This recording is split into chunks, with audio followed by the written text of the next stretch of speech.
Section 7.2 talks about estimating a population mean. Confidence interval for population mean. This is an alternative form. So we did something like that. We say the population mean is between the point estimate minus the error and the point estimate plus the error, or simply the point estimate or the sample estimate plus or minus the error, or we write it as an interval. Those three are saying the same thing. Requirements. The sample is a simple random sample. The value of the population standard deviation is unknown. So if the population is known, that's 7.1, we know what to do. We take the standard deviation of the sample size to be the population standard deviation divided by square root of n, and we use the z-table.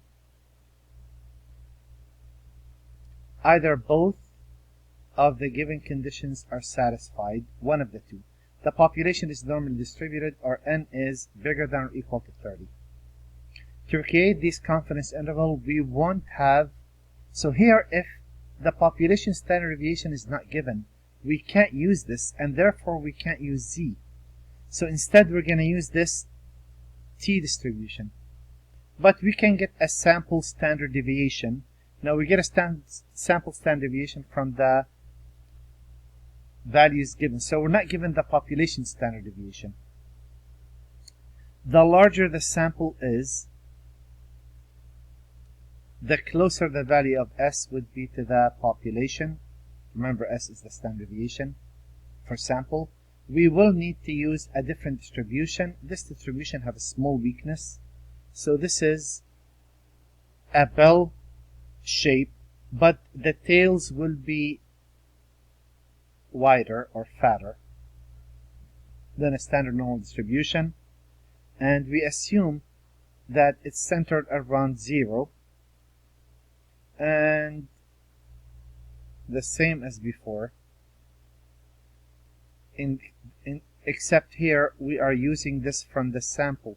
This is not the population standard deviation. So the population standard deviation is given, we use the z distribution. In this case, if we don't have the population standard deviation, we're going to use the t distribution. It has a small weakness. It's not really a weakness, it's a different way of using the table.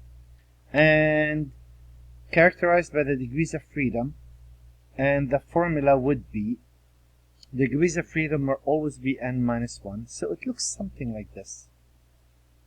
Except when you use the table can only find area to the left of a value. So you need to tell it what that area is. Unlike, and you'll see that in the calculator, there isn't an area. Remember, with a z distribution, you could do the right area, the left area, or in between. That's not available here. Here, it's always to the left of a value. So that means you have to adjust certain things. We change the z sub alpha over 2 to t sub alpha over 2. And I'll show you how to get that.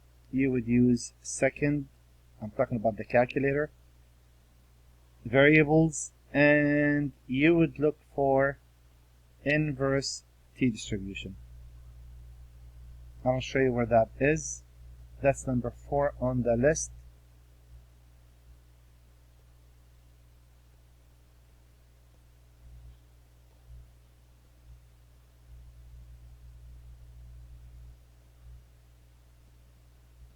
So distribution number 4 right there. So all of the distributions are in the same place. That's the good news. You just need to be able to figure out how to use it. Again, there's a small catch to it. It's slightly different than the traditional z, and that's just because you are used to the z, nothing more. So we're going to get used to this. Here it is. Find the t value corresponding to 98%.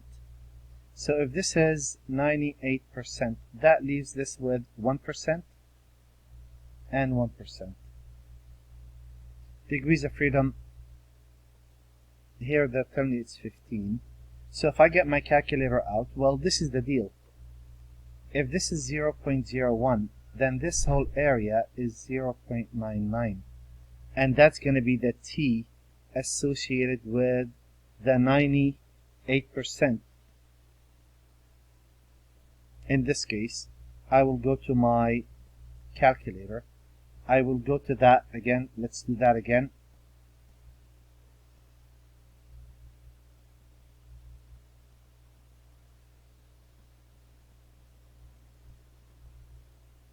Second distribution, and I go to my inverse t distribution.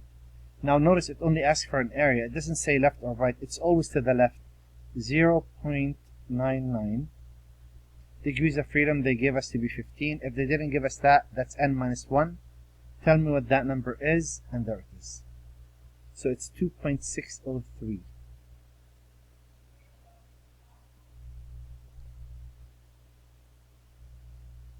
And that's the catch.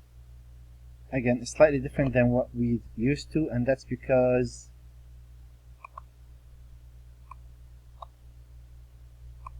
this doesn't have right area, left area. They don't do that for every single thing that we do.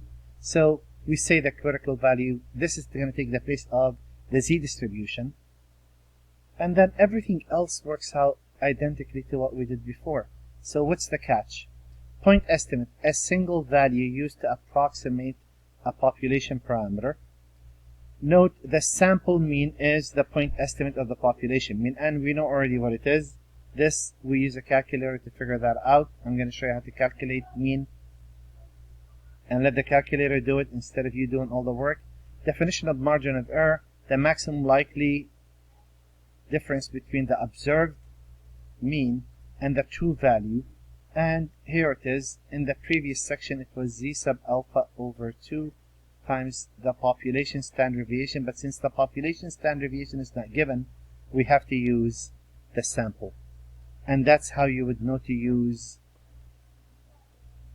the t distribution instead of the z distribution. And you can't interchange those. So it's not like, oh, I could use this or this. It's not optional. If I'm given the population standard deviation, I must use the z distribution.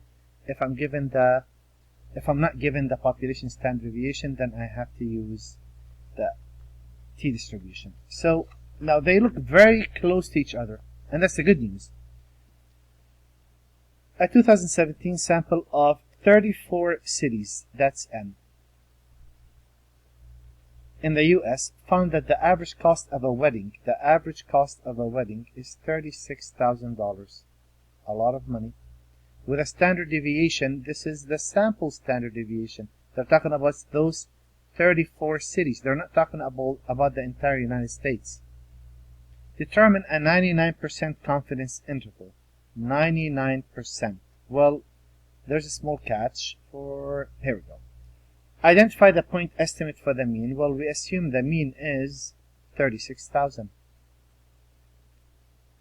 The difference is going to be, well, find the critical number for t. Again, it's a t distribution because the population standard deviation is not given. So, if I want this to be 99%, doesn't that leave this and this with 1%? So this is 0.5%, and this is 0.5%. One of the catches to use this is it only figures out area to the left, so I want 0.05 minus 1, which means, and what is the degrees of freedom? N equals 34. So the degree of freedom will be 34 minus 1, which is 33. So I get my calculator, and I'll go with inverse distribution, inverse t distribution. What's the area? It's 0.995. If you don't like that, you could do 1 minus 0.05. That works as well. Degrees of freedom are 33. And tell me what that number is. And that turns out to be 1.6. Oh, I messed up on the zeros. 1.1%. So 0.5% is 0.005. There we go, better. 2.73. 2.73. So, and let me copy that down for your notes so you know what we did. Again, in the first one I put 5%. It's 0.5%. It's not 5%.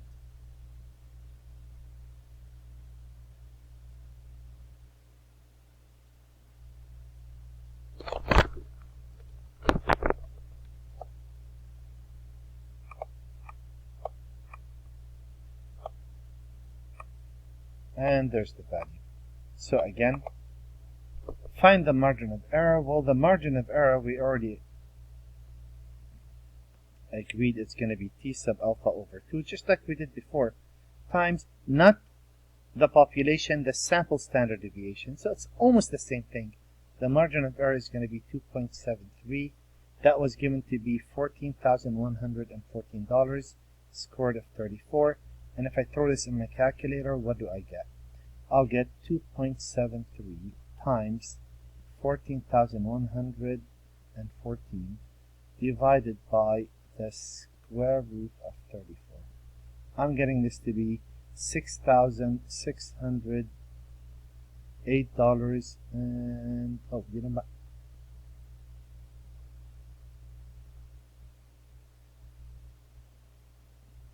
Three.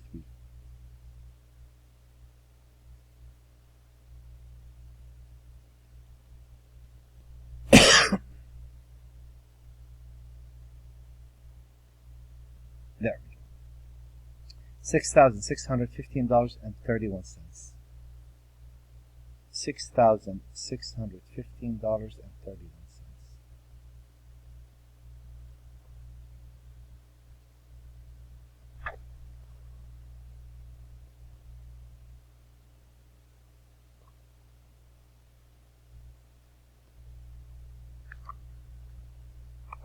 Okay.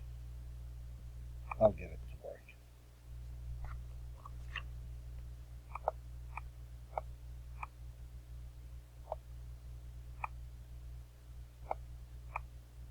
There it is. Let me erase all of these markings that I do. Alright. And construct a confidence interval. Well, it's going to be x bar plus or minus e. Well, what was the average? The average was 36,000 plus or minus $6,615.31. So that would be that the true population mean will be between 29,384 and 69 cents and $42,615.31. Now what does that mean right there? I am 95%, 99. Notice, the more confident you are, the bigger the interval is. I am 99% confident that the mean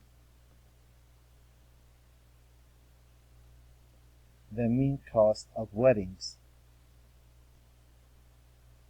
is between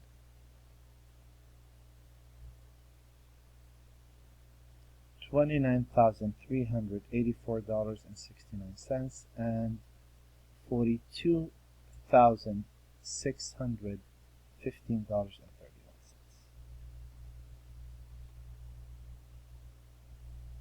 And we're going to look at another example.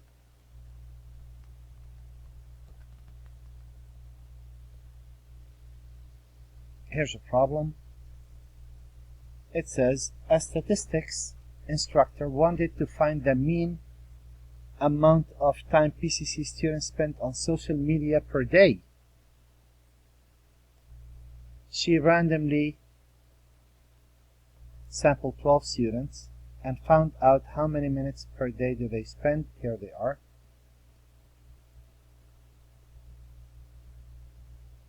Assume that such times for all PCC students are normally distributed. Construct a 95% confidence interval for the corresponding population mean time spent on social media by all PCC students. Well, let me show you how we're going to do this. We are going to use, in this case, our table.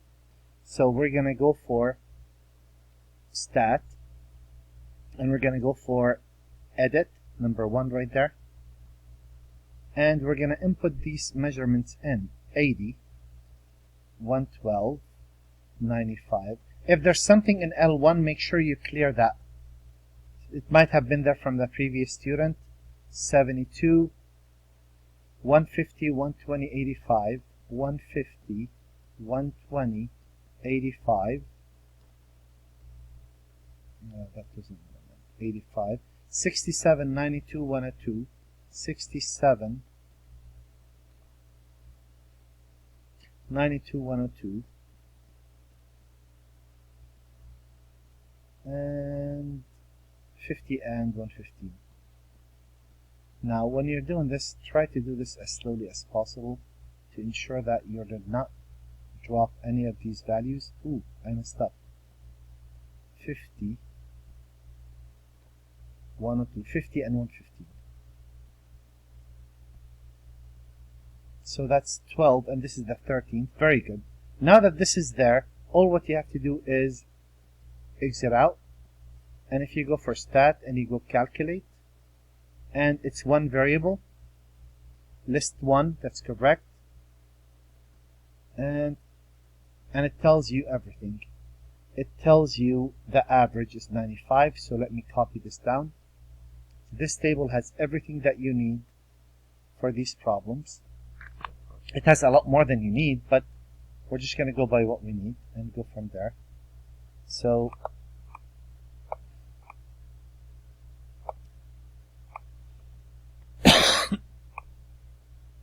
again, we got this by going for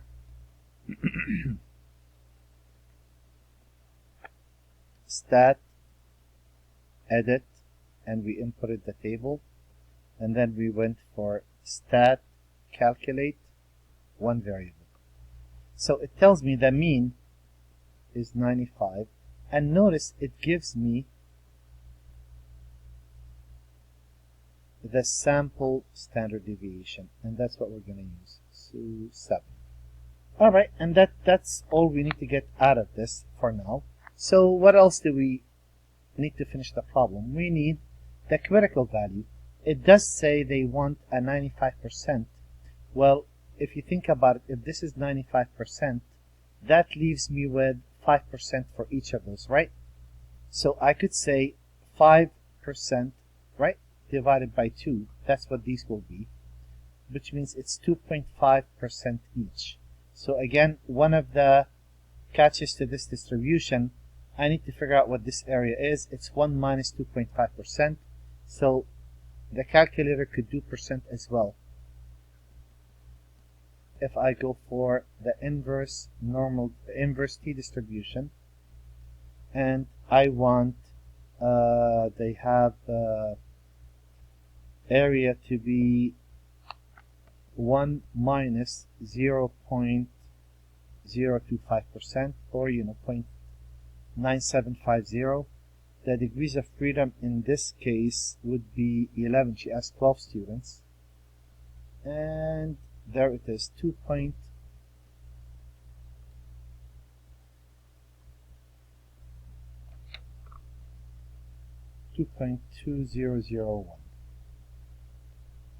Maybe I misspoke. Let me get that right.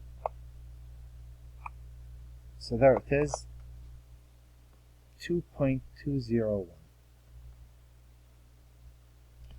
Find the margin of error. The error is going to be t sub alpha over 2 times s divided by the square root of n. That would be 2.201.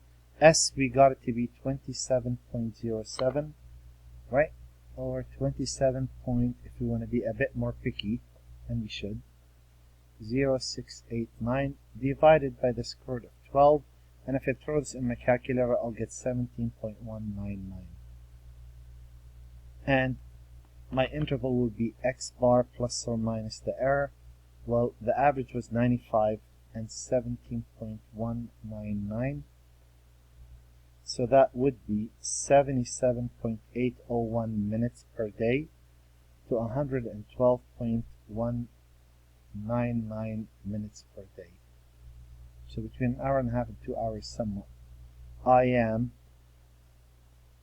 95% confident the true mean the true mean amount or minutes, amount of minutes, let's go that way, minutes, that statistics students use on social media per day is between 77.801 minutes and 112.199 minutes. Now, if you round a bit less, that's okay, that's not a problem. So if you round to the nearest point of a minute, that's not a big deal, that's fine. And looking at the last aspect of this. So the last example produced an error within 17.199, and with that fact we are 95% confident. We believe that the true mean number of minutes spent on social media by PCC students is between 77.801 and 112.199. Let's say we want 95% confidence that the true mean is within 5 minutes. What sample size do we need? Well, it turns out we need to take this formula and solve for n, and no big deal, we could work that out, but that's going to be provided. So, you cross multiply, you get e times the square root of n to equal t sub alpha over 2 times s.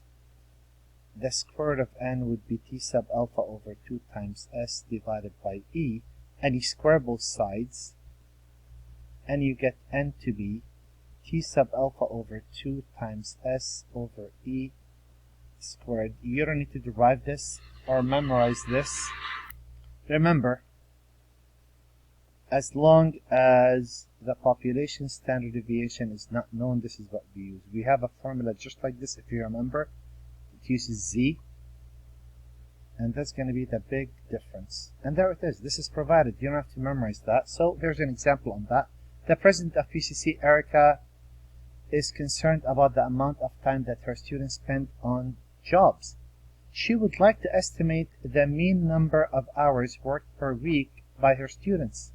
She knows that the standard deviation of the time spent per week on such jobs is 2.5 hours.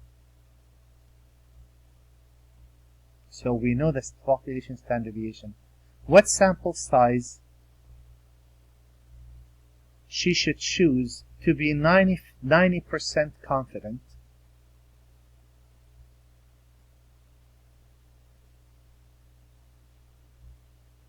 that the estimate is within 0.75 of an hour from the population mean? Well, n is going to equal, and here we're going to use z sub alpha over 2, because we're given the population standard deviation. If it wasn't, we would have used a t-distribution. N should be, and if we want this to be 90%, we know how to do this already, right? This is 1.64. 1.64 times 2.5 divided by 0.75 raised to the second power. N would be 29.88, and remember, we always round up. We should ask 30 students. The PCC president would need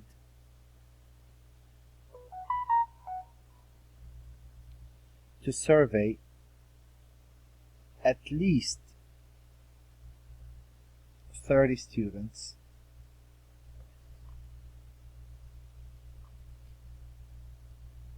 to find an interval within 0.75 hours with 90% confidence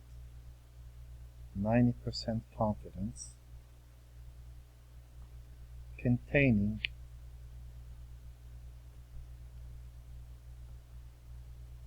the true mean number of hours